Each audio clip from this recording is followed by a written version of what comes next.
నమస్తే, welcome to are Telugu. ప్రజల చేత ప్రజల కొరకు నిర్వహించబడుతున్నటువంటి ప్రభుత్వాలున్న అతిపెద్ద ప్రజాస్వామిక దేశం మన భారతదేశం. అయితే ఈ మధ్య కాలంలో మన ప్రజాస్వామ్యానికి ప్రమాదకరమైనటువంటి పరిస్థితి ఏర్పడిందని చెప్పేసి రాహుల్ గాంధీ ఒక బాంబు పేల్చడం జరిగింది. ఈ వీడియోలో ఏదైతే రాహుల్ గాంధీ కర్ణాటకలోని మహాదేవపుర నియోజకవర్గంలో 1,250,000 ఓట్ల చోరీ జరిగిందని చెప్పి ప్రెస్ మీట్ పెడుతూ పవర్ పాయింట్ ప్రజెంటేషన్ ఇస్తూ ఒక సంచలనానికి తెరలేపారు. అయితే ఇదే కాకుండా ఇదే అంశం పైన ఏదైతే ఓటర్ల ప్రక్షాళన గురించి ఎలక్షన్ కమిషన్ బీహార్లో ఏదైతే ఎస్ఐఆర్ అనే ఒక చర్య అయితే ప్రారంభించిందో, సో దానికి వ్యతిరేకంగా మళ్ళీ ఇదే కాంగ్రెస్ ఇదే ఇండియా కూటమి అక్కడ దాన్ని అపోజ్ చేస్తూ రాద్ధాంతం చేస్తున్నారు. సో అసలు ఏంది కథ, ఓట్ చోరీ ఎంతవరకు జరిగింది, ఎంతవరకు వాస్తవం, దానిపైనటువంటి అంశాలు ఏంటి, తర్వాత ఎస్ఐఆర్ ను కాంగ్రెస్ కూటమి ఎందుకు వ్యతిరేకిస్తుంది, సో పూర్తి వివరాలు ఈ వీడియోలో తెలుసుకునే ప్రయత్నం చేద్దాం.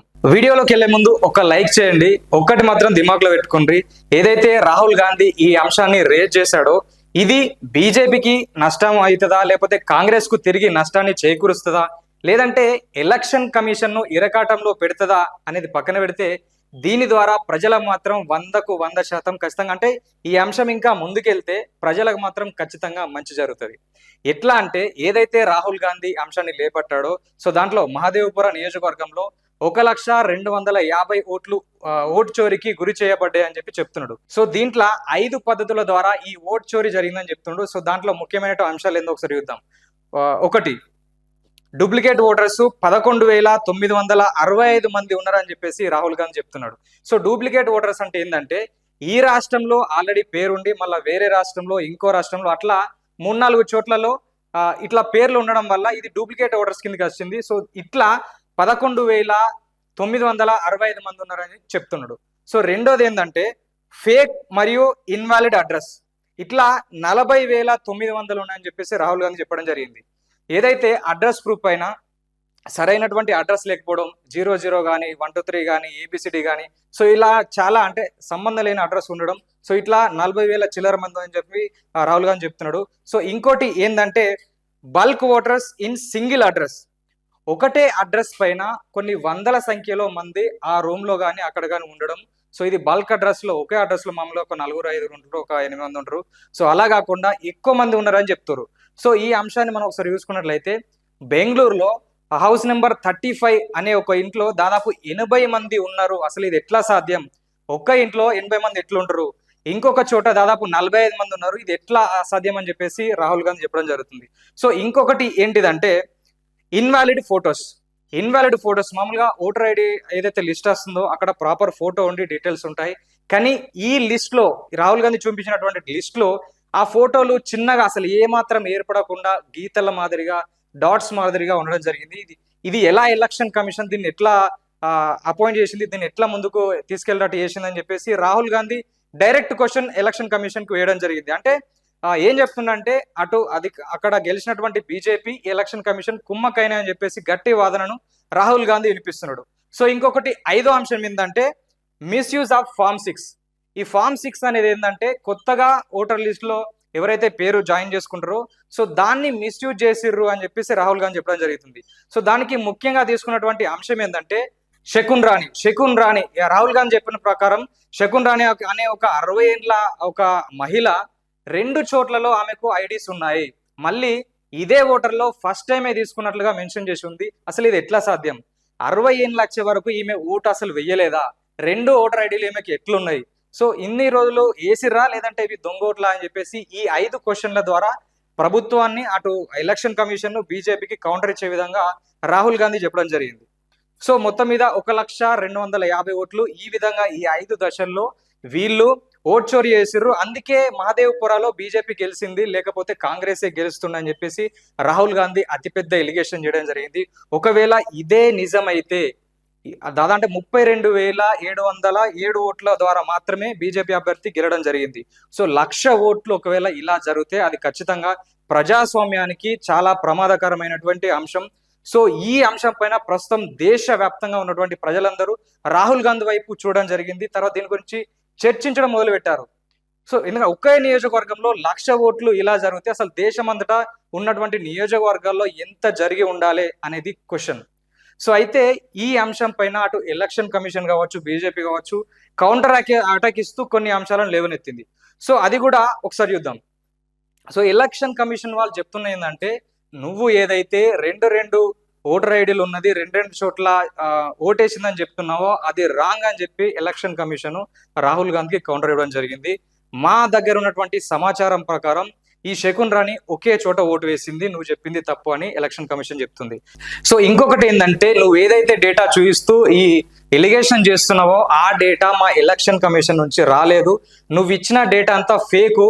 ఒకవేళ అదే నిజమైతే ఆ డేటా మాకు ఇచ్చి ఇదంతా ప్రాపర్ డీటెయిల్స్, ఇది ఖచ్చితంగా జరిగిందని చెప్పేసి ఒక అఫిడవిట్ ఇస్తూ సైన్ చేసి మాకు సమర్పించినట్లయితే దాని మీద ఖచ్చితంగా ఇన్వెస్టిగేషన్ చేస్తాము, ఇంకో చోట జరగకుండా చేస్తామని చెప్పేసి ఎలక్షన్ కమిషన్ రిటర్న్ గా అతనికైతే కౌంటర్ ఇవ్వడం జరిగింది.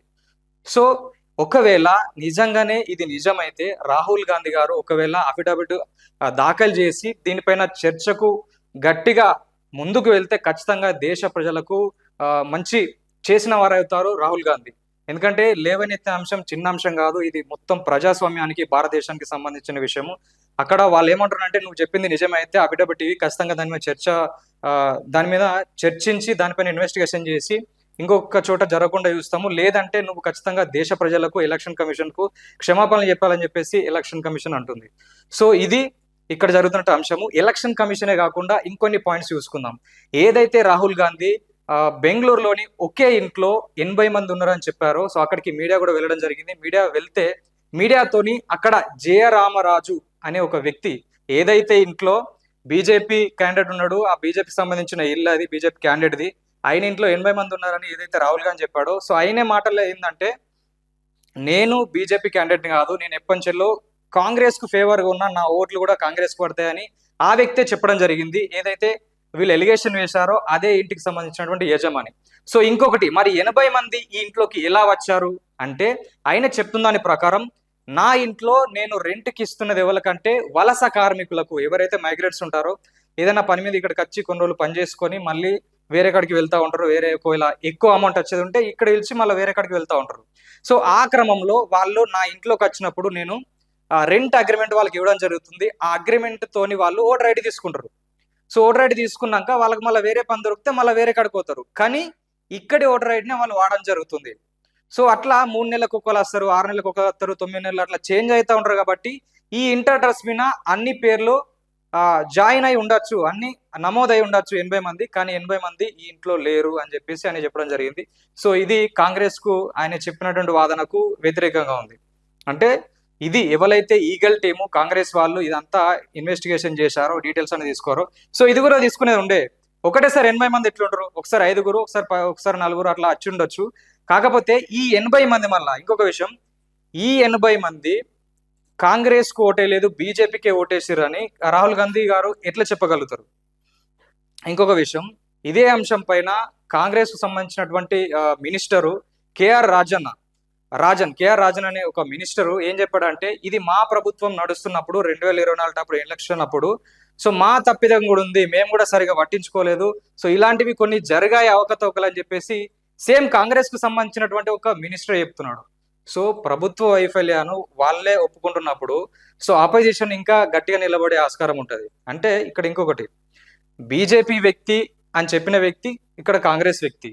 సో వచ్చిన 80 మంది బీజేపీకి ఓటేసారని దానికి ఎలాంటి ప్రూఫ్ లేదు. తర్వాత మినిస్టర్ కూడా ఆ పార్టీ సొంత పార్టీ పైన కొన్ని వ్యాఖ్యలు చేయడం జరిగింది. ఇది పూర్తిగా కాంగ్రెస్ కు వ్యతిరేకమవుతుంది.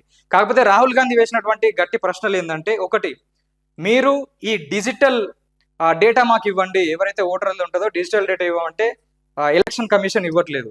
సో ఎలక్షన్ కమిషన్ ఇవ్వాల్సిన బాధ్యత ఎంతైనా ఉంది. ఎందుకంటే ఈ ఓట్ చోరీ అసలు ఎట్లా జరుగుతుంది ఏందనేది పూర్తి వివరాలు తెలాలంటే ఈ డిజిటల్ డేటా అనేది ఇవ్వాలి. ఇంకొకటి, నిజంగా ఒకవేళ జరగకపోతే మాకు సీసీటీవీ ఫుటేజ్లో ఉన్నటువంటి విజువల్స్ అన్న ఇవ్వండి అంటే అవి కూడా లేదని చెప్తుంది ఎలక్షన్ కమిషన్.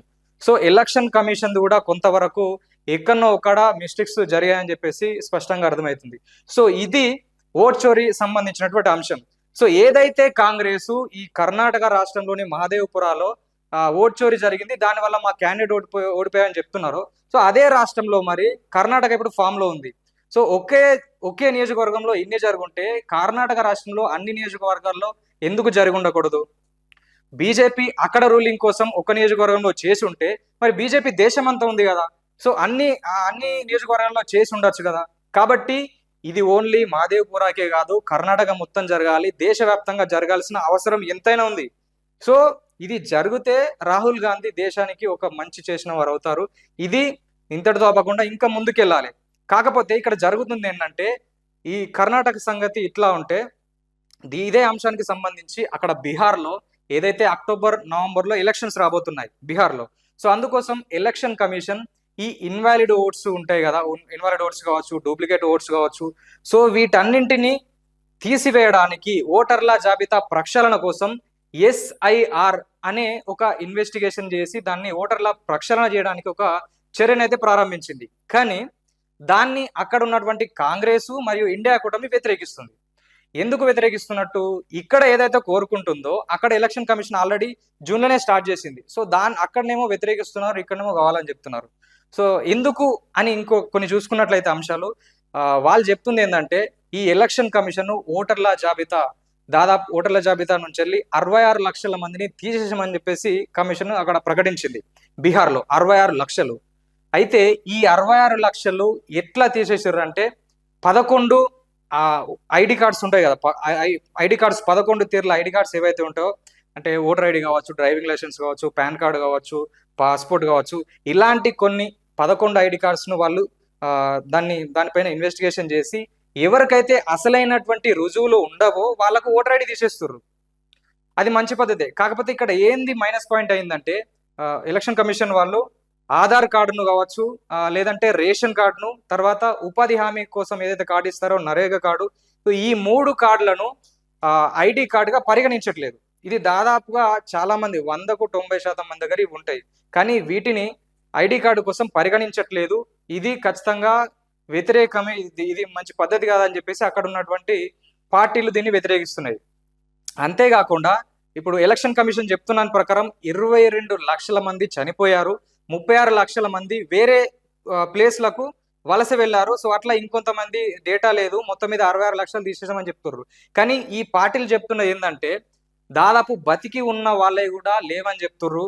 కొంతమంది ఉన్నా కానీ వాళ్ళ ఎలక్షన్ ఐడి కార్డులకు వెళ్ళి తీసేసారు అని చెప్పేసి అక్కడ వాళ్ళైతే వాదిస్తున్నారు.